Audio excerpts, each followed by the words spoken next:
এই খাবারটা যে একবার খাবে সে বারবার খাবে, সত্যি বলছি।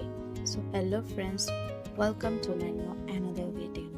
সো আমি সকাল সকাল উঠে দেখছি আমার মা চিকেন রান্না করবে, কিন্তু মাকে বললাম যে তুমি সবসময় চিকেন রান্না করো, সো আজকে একটু অন্যরকম, আমাদের একটা ট্রেডিশনাল খাবার আছে, ওটা রান্না করো। তো আমার মা প্রথমে না করেছিল, আবার বললো যে আচ্ছা ঠিক আছে, তাহলে আমাকে কিছুটা হেল্প করতে হবে। তাই আমি বললাম ঠিক আছে, কী কী হেল্প করতে হবে বলো।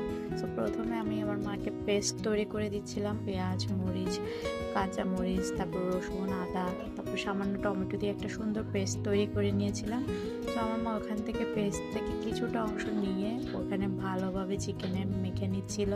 তো এখানে আগে থেকেই বলে রাখি যে লেবু দেওয়া হয়েছিল, কারণ লেবু দিলে নাকি চিকেনের যে ঘ্রাণটা থাকে ওটা আর থাকে না। সেখানে কিছুটা লবণও দিয়ে অ্যাড করে দিয়েছে এবং সাথে কিছুটা হলুদও অ্যাড করে দিচ্ছে, যাতে সুন্দর একটা কালার আসে। আর এটাকে যখন তেলে ভাজা হবে, যার কারণে এটা অ্যাড করা হয়। সো এটাকে ভালোভাবে মেখে কিছুক্ষণ ম্যারিনেটও বলতে পারেন, এমনি রেখেও দিতে পারেন। সো এটাকে ঢাকনা দিয়ে এখন আমার মা ভালোভাবে মাখার পর রেখে দিবে। এখানে এখন তেল নিয়ে নিচ্ছে। তো তেলটা গরম হওয়ার পর ওখানে চিকেনটা দিয়ে দিচ্ছে। এখন চিকেনটা দেওয়ার পর এটাকে ভালোভাবে ভেজে নেবে, যাতে রান্না করার সময় এটা ভেঙে না যায়। সো সুন্দর একটা কালার আসবে দেখবেন। সো এটাকে ভালোভাবে নেড়ে ছেড়ে সুন্দরভাবে একদম সাবধানে করতে হবে, কারণ এটা কাঁচা অবস্থায় আছে এখনো। সো এটাকে সুন্দরভাবে আমার মা ভেজে নিচ্ছে। ভেজে নেওয়ার পর এটাকে আলাদাভাবে একদম তেল সরিয়ে তুলে রাখবে এবং সেম তেলে রান্নাটা করবে, অন্য কোনো নতুন তেল অ্যাড করবে না। সো এখন চিকেনটা ভাজার পর যে তেলটা রয়েছে ওইখানে পেঁয়াজ দিয়ে দিয়েছে, পেঁয়াজটা ব্রাউন কালার হওয়া পর্যন্ত রাখবে।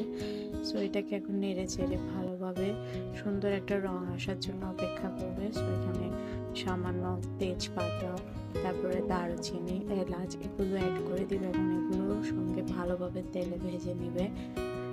ভেজে নেওয়ার পর এখানে মশলাগুলো ঢেলে দিবে। এখন যে মশলাটা আমি প্রথমেই পেস্ট করে রেখেছিলাম, সো সেই মশলাতে এখানে হলুদ, মরিচ, মশলা জাতীয় যত জিনিস আছে সব দিয়ে, এখন সরিষাও দিয়েছে, সরিষা বাটাও দিয়েছে।